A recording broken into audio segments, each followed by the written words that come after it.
Peppa opened her eyes in the middle of the night and immediately realized something had changed. Their cozy room looked unfamiliar. The wallpaper was peeling, the ceiling was cracked, and toys were scattered in the dust.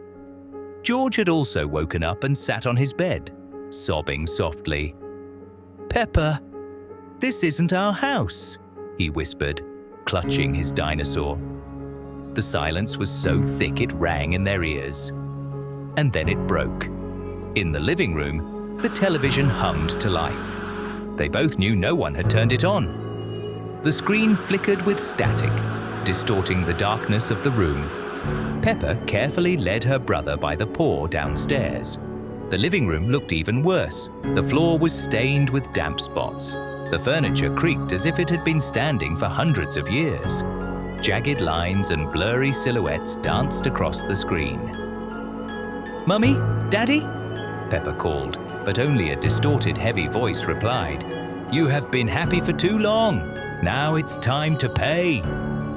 George clapped his hands over his ears in horror, while Peppa stepped closer. Two glowing spots appeared on the screen.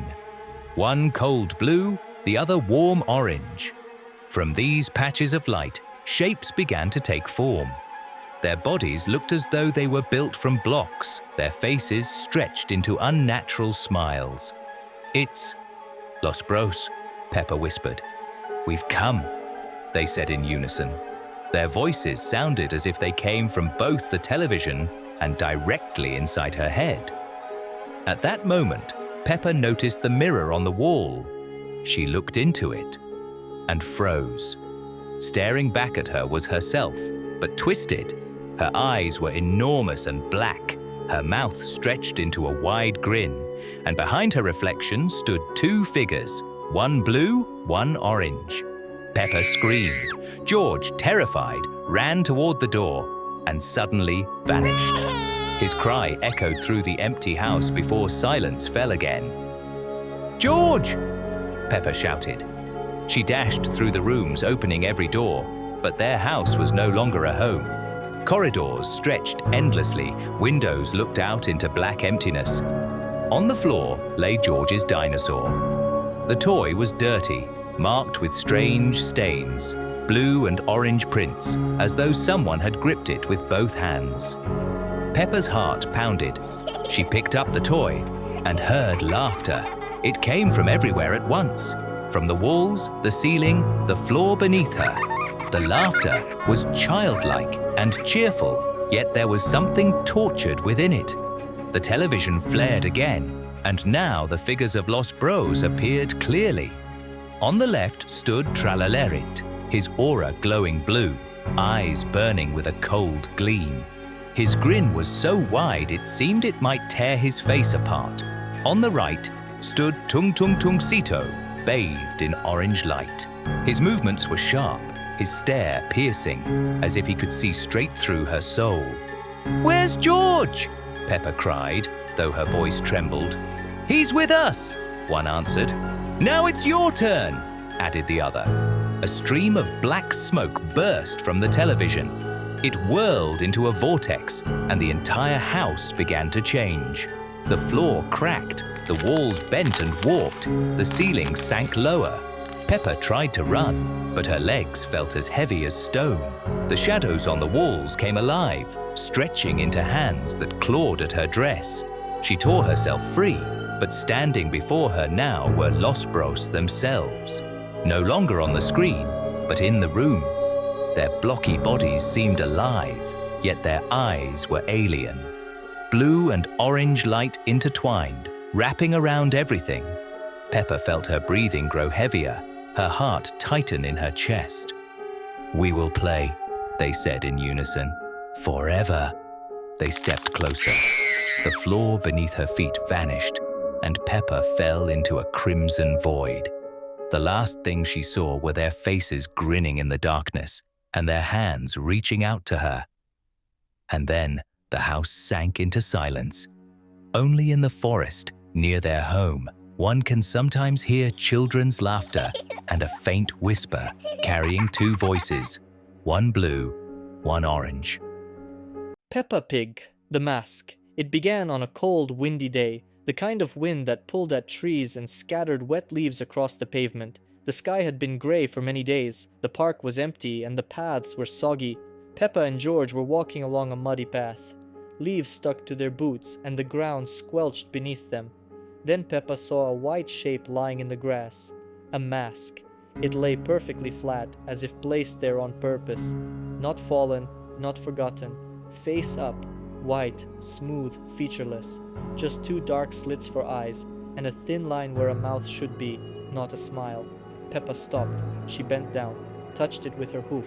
The mask was dry, not cold, as if it had been waiting for her. She pressed it to her face. The mask stuck, silently, effortlessly. At first it seemed like a game, but the mask wouldn't come off. Her hooves slid along the surface, finding no edge, no straps, no seams, nothing. She tugged, pulled harder.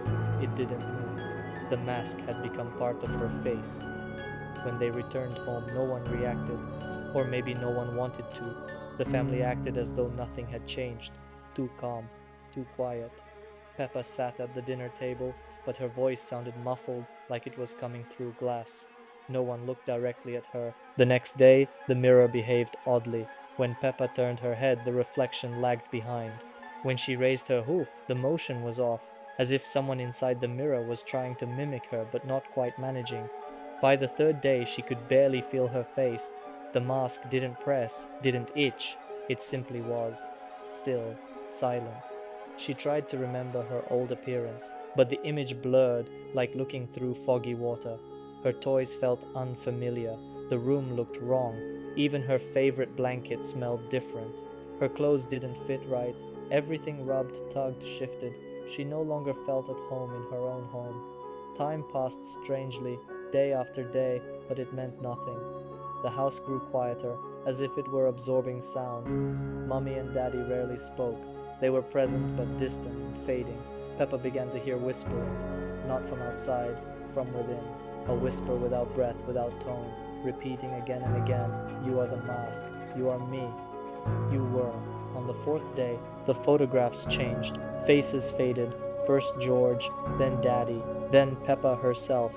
The places where eyes and smiles used to be became pale, empty spots. Sometimes the mask itself changed, subtly, narrower, smoother, as if it was adjusting. Each time she looked in the mirror, she saw something unfamiliar, something staring back at her from the shadows, always silent. On the fifth day, the room had changed. No windows, walls blank like paper. The air was heavy, like she'd slept for too long. She woke up and didn't recognize anything. Nothing felt familiar. No toys, no books, no sound. In the middle of the floor lay the mask, dry, clean, and no longer on her. She couldn't remember who she was, didn't know why she stood up, didn't feel her own face. In the mirror across the room stood something that resembled Peppa, but the eyes were hollow, and inside them, silence. Peppa was gone. Only the shell remained, only the mask remained, waiting for a new face, a new game. Since then, some days, along the damp paths near the park, the mask can be seen again, lying neatly, dry, clean, and if anyone picks it up, they may hear a soft whisper from within. Early in the morning, Peppa Pig's family set out for a picnic in the enchanted forest. Daddy Pig carried a heavy basket of food, Mummy Pig held George by the hoof, and Peppa ran ahead, promising to find the most secret place. On a meadow by the stream, they spread a blanket and laid out the treats. George already reached for the cake, but Daddy gently reminded him, "Vegetables first, George." After lunch, Daddy suggested hide and seek. "I'll count to 100, you hide."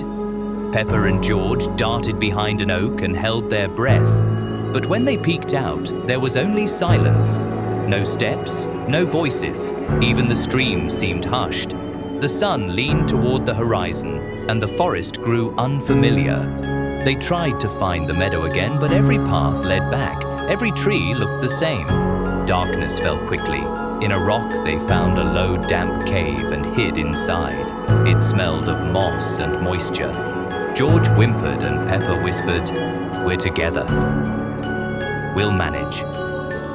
Then branches cracked outside, closer and closer. In the darkness, 2 red sparks flared. They did not blink.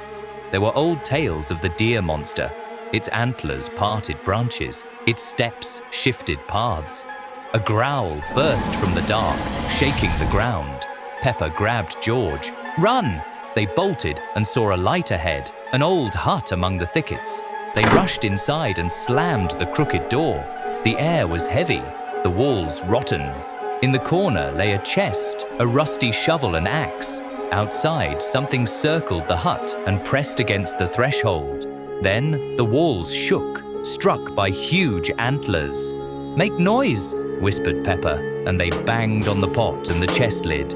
A guttural roar answered, and the door cracked. Moonlight fell through a hole in the roof. The children pushed the chest, climbed up, and scrambled onto the roof. Below, antlers scraped the walls. A thick branch of an old tree stretched nearby. "Jump!" cried Peppa. They clasped hands and leapt. The hut collapsed behind them, but the red eyes glowed again in the mist. On the branch they froze. The forest seemed to breathe. Far away flickered a warm light like the glow of their home. "Home!" George said with relief. They climbed down and ran. The wind carried scents of apples and wet bark, but suddenly from both sides came, "Peppa!" "George!" The voices were familiar, yet echoed with a delay. The light drew near, then slipped away. At last, they saw their house. The door opened. On the porch stood Mummy Pig. "Where have you been?" We were worried. Beside her was Daddy with a checkered blanket. In the kitchen it smelled of pie. The kettle whistled. "Vegetables first," Daddy said, and George nodded. They embraced, but Peppa noticed strange details. Mummy wore a different apron. The clock ticked oddly. Dry needles stuck from the rug. "We got lost," Peppa whispered. "Now you're home," Mummy replied, and the phrase seemed to echo faintly. That night, Peppa woke. Outside the window wasn't the yard, but forest. The moon hung between branches. On the glass lay a thin shadow shaped like antlers. "He found us?" George muttered in his sleep. In the morning, all looked normal. Daddy read the paper, Mummy set the plates. But the door opened not to the path, but to a narrow trail among spruces. On the windowsill lay 2 pine cones. In the hall remained wet prints shaped like branches. "Did we come back?" George asked. "Of course," Mummy smiled. Her smile was warm, but her lips seemed to repeat the motion again, like a reflection in water. By day, they tried to walk into the yard, but after a few steps, the path curved and brought them back to the porch. "It happens," said Mummy. The word echoed faintly. In the evening, Peppa saw a note on the fridge. "Vegetables first." Beneath it stretched a scratch, splitting at the end like antlers. At night, the house creaked like wood, smelling of resin. From deep inside came slow, endless counting. In the morning, Mummy said, "Today we'll stay home. The forest is tired." Daddy nodded. The mat by the door grew damp. Beneath it, roots were pushing through. "Home is good," said Peppa. George smiled. In the glass, their reflections doubled, as if 2 more stood beside them. Then the shadow blurred, and antlers lay across the pane. Since then, at night, the house smelled of forest. Sometimes trees stood outside the window. Sometimes the yard returned. No one spoke of the cave or the red eyes. But each time, Daddy said, "Vegetables first." A very close voice repeated the same words, with a delay. The deer monster no longer chased them through the thicket. He was already inside. Peppa Pig. The second window. Peppa's room had always had one window. Everyone knew that. Peppa, Mummy Pig, Daddy Pig, even George. From that window she could see their yard, the swing, the flower bed. Everything was normal. But one morning, Peppa woke up and felt an unusual chill. She yawned, stretched, sat up in bed, and froze. On the other wall, there was a window. A second one. It had never been there before. Peppa jumped out of bed and walked up to it. It was narrower and taller than her usual window. The frame was dark, old, the glass cloudy like it had a layer of dust. Beyond it was a forest. Not their yard, not the street, a forest. Tall grey trees without leaves. A pale sky. Mist curling between the trunks. Peppa backed away. She looked through her usual window. There was their yard. George was playing with his dinosaur. Everything as it should be. She turned back to the second window. The forest. Still. But it felt like someone was hiding behind the trees, watching. "Mummy?" she called. Mummy Pig came up the stairs and entered the room. "Yes, Peppa? I have a window." "Of course you have a window," Mummy smiled. "Everything's fine." "No, not that one. Another one. There's a forest." Mummy looked where Peppa pointed. "There's a wall, sweetie," she said. "You probably had a dream. Try to sleep a little more." And she left. Peppa stayed alone. The window was still there. During the day she tried to forget, played with George, drew pictures. But when she returned to her room in the evening, the window had moved lower, almost level with her eyes. The forest was the same, but the mist was thicker, and there was a figure among the trees, black, still. The face was unclear. Peppa pulled the curtain shut, tight, and stayed away. At night, she woke up. The curtain had been pushed aside. A pale light shone from the window, and Peppa saw the figure had moved closer. It was now standing right at the glass. It didn't move, but now she could see the face. It looked like her, just stretched, eyes too wide, a thin, strange smile. Peppa screamed. Mummy ran in. The light came on. The window was gone. "You had another dream, darling," said Mummy. "Everything's all right." But Peppa didn't believe her. The next morning, the window was back, on a different wall. Every day it changed position, sometimes behind the bed, sometimes beside the door.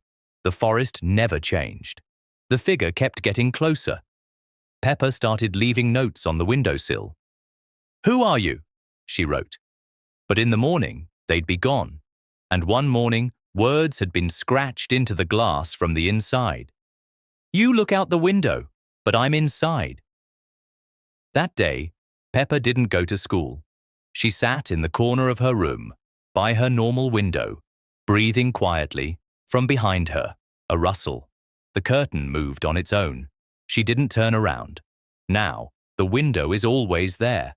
But no one else sees it. Not Mummy, not Daddy. Even George says there's nothing there. And sometimes, at night, it opens. Peppa Pig, the box of drawings. It started on a quiet morning.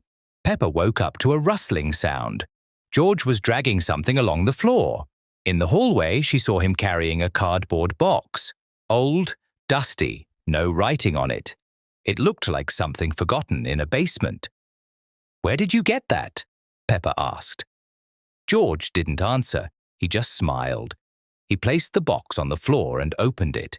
Inside were drawings, dozens, some on torn scraps of paper, others fresh and colourful, all drawn by a child's hoof. "Did you draw these?" George stayed silent. The first drawing was simple. Peppa standing in the kitchen, a broken cup on the floor, Daddy with a broom, Mummy holding a rag. A few hours later, it happened, exactly like in the drawing, down to the smallest detail.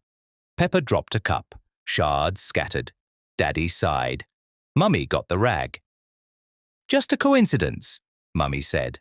But George pulled out the next drawing. It showed their garden, a ball stuck in the tree, Daddy holding a ladder, Peppa reaching up. The next day the ball really did get stuck, in the same place, exactly like the drawing. Peppa started going through the drawings. The further she went, the darker they became. The colours, duller, the figures, twisted. One showed Peppa's room at night. At the window, a silhouette. Faceless. Peppa shoved it to the bottom of the box. But that night she woke up, went to the window. For a moment, she thought someone had just stepped out of view. Another drawing. the bathroom, the mirror, Peppa's reflection smiling, even though she wasn't. Another one, George sleeping, and beside his bed stood a second George, identical, but with red crayon eyes. Peppa hid the box in the closet, but George found it again. He said, "I have to keep watching." Every day, new drawings appeared, even though no one was drawing. One morning, at the very top of the pile, was a picture of that exact breakfast. The tablecloth, the cup, the toast, all correct. At the edge, a drop. Peppa thought it was paint, but it was tea. Then came a drawing of the living room. Daddy asleep in his chair, and behind him, someone reaching toward his shoulder. That evening, Daddy flinched. He said, "I thought someone touched me." But the room was empty. At last, Peppa found the final drawing. It was black and white. It showed herself, standing alone in an empty room. No windows, no toys.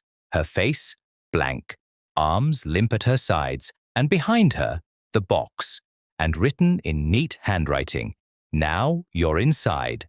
That night, Peppa woke up. The room felt unusually dark, too quiet. On the floor, the box, empty. All the drawings were gone. Only one remained. It lay on top.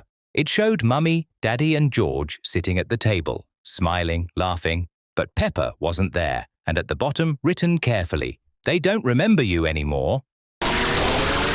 Peppa Pig. The second window. Peppa's room had always had one window. Everyone knew that. Peppa, Mummy Pig, Daddy Pig, even George. From that window she could see their yard, the swing, the flower bed. Everything was normal. But one morning, Peppa woke up and felt an unusual chill. She yawned, stretched, sat up in bed, and froze. On the other wall, there was a window, a second one. It had never been there before. Peppa jumped out of bed and walked up to it. It was narrower and taller than her usual window. The frame was dark, old, the glass cloudy like it had a layer of dust. Beyond it was a forest. Not their yard, not the street, a forest. Tall grey trees without leaves. A pale sky. Mist curling between the trunks. Peppa backed away. She looked through her usual window. There was their yard. George was playing with his dinosaur. Everything as it should be. She turned back to the second window. The forest. Still. But it felt like someone was hiding behind the trees, watching. "Mummy?" she called. Mummy Pig came up the stairs and entered the room. "Yes, Peppa? I have a window." "Of course you have a window," Mummy smiled. "Everything's fine." "No, not that one. Another one. There's a forest." Mummy looked where Peppa pointed. "There's a wall, sweetie," she said. "You probably had a dream. Try to sleep a little more." And she left. Peppa stayed alone. The window was still there. During the day she tried to forget, played with George, drew pictures. But when she returned to her room in the evening, the window had moved lower, almost level with her eyes. The forest was the same, but the mist was thicker, and there was a figure among the trees, black, still. The face was unclear. Peppa pulled the curtain shut, tight, and stayed away. At night, she woke up. The curtain had been pushed aside. A pale light shone from the window, and Peppa saw the figure had moved closer. It was now standing right at the glass. It didn't move, but now she could see the face. It looked like her, just stretched, eyes too wide, a thin, strange smile. Peppa screamed. Mummy ran in. The light came on. The window was gone. "You had another dream, darling," said Mummy. "Everything's all right." But Peppa didn't believe her. The next morning, the window was back, on a different wall. Every day it changed position, sometimes behind the bed, sometimes beside the door. The forest never changed. The figure kept getting closer. Peppa started leaving notes on the windowsill. "Who are you?" she wrote. But in the morning, they'd be gone. And one morning, words had been scratched into the glass from the inside. "You look out the window, but I'm inside." That day, Peppa didn't go to school. She sat in the corner of her room, by her normal window, breathing quietly. From behind her, a rustle. The curtain moved on its own. She didn't turn around. Now, the window is always there, but no one else sees it. Not Mummy, not Daddy. Even George says there's nothing there. And sometimes, at night, an ordinary day in Peppa Pig's house passed quietly and almost unnoticed. But Peppa herself immediately noticed. Her little brother George was different. He wasn't laughing. He wasn't running around the house like he usually did. Even his favorite dinosaur lay forgotten in the corner, unwanted. George sat by the window, staring into the grey sky, silent. His eyes seemed empty, as if he wasn't looking at anything at all but falling into a bottomless void. "George?" Peppa asked carefully. "Are you all right?" But he didn't answer. He only slowly turned his head to his sister and gave her a faint smile. That smile wasn't warm. It had no joy, no trace of his usual childish innocence. A chill ran down Peppa's spine. At dinner that evening, he barely ate. Their parents tried to talk, but George replied only in single words, or not at all. Peppa noticed that Mummy and Daddy seemed not to see anything strange. They behaved as if George had always been this quiet and distant. Days passed. Each time Peppa found her brother, he was in a different place, out in the garden, by the window, in the hallway, and every time he just sat there, unmoving, as if waiting for something. His eyes grew emptier with each passing day. Peppa tried to play with him, but he never reacted. Sometimes she caught his stare, long, unblinking, foreign. And then, one evening, Peppa noticed George quietly rise and walk to the door. His steps were slow and steady, as though he knew exactly where he was going. "George, wait!" Peppa called, but he didn't turn back. She ran after him. Outside, drizzle filled the air, cold and heavy. George walked straight toward the forest behind their house. Peppa's heart pounded in her chest faster and faster, but she couldn't stop herself. Curiosity and fear pushed her forward. Deep in the woods stood an old hut. Peppa had never seen it before, even though she'd played in these woods many times. The door hung half open and cold air seeped out. George stepped inside, and after a brief hesitation, Peppa followed him. Inside, it was dark, smelling of dust and mold. The floorboards creaked beneath her feet. George stood in the center of the room. Slowly, he turned toward her. His eyes were utterly lifeless, like two bottomless pits. A wide, unnatural smile was frozen on his face. "I'm not George anymore," he whispered. His voice was low, hollow, as if it belonged to someone else. Peppa's knees went weak. She stumbled backward, but George melted into the darkness, vanishing as if he had never been there. The room filled with silence, so heavy that her ears rang. Terrified, Peppa ran out of the hut, tripping and stumbling until she reached home. She burst into the hallway, gasping for air, her heart hammering. But when she looked into George's room, she froze. He was there, sitting on the floor, playing with his blocks, as if nothing had happened. He was even humming a soft tune. "George," Peppa whispered.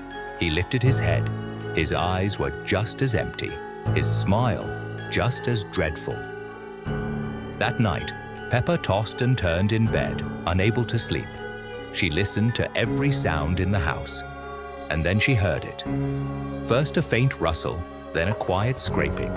It was coming from under her bed. Peppa slowly leaned over and peeked beneath. There sat Labubu, her favorite toy. But now, he didn't look the same. His eyes glowed red in the darkness, reflecting the dim light from the window. His smile was stretched far too wide, so distorted it looked as though the fabric of his face had split apart. In his tiny hands, Labubu held a figure. Peppa's heart stopped when she recognized it. It was George, a small, pale copy of her brother with empty eyes and lifeless skin. Labubu raised the figure to his face. His glowing eyes flared brighter, and his smile twisted into something almost inhuman. "He is mine now," he whispered in a low, alien voice. Peppa recoiled, clutching her blanket, squeezing her eyes shut. She prayed it was only a dream. But when she opened them again, Labubu was still there. In his hands, the figure of George remained. Peppa understood. It was him.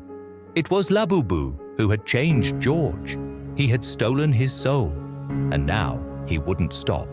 George was only the beginning. The house grew quiet, too quiet. Even her parents in recent days seemed to have forgotten their younger child. When Peppa asked about him, they only gave her long, blank looks and replied, "We've only ever had you." And in that moment, Peppa realized the most terrible truth. Labubu hadn't just taken George. He had begun erasing him. He was sinking deeper and deeper into their house, into their family, into reality itself. And at night, sitting on the shelf in Peppa's room, Labubu smiled faintly. His red eyes glowed dimly in the darkness, and Peppa knew soon he would come for her too.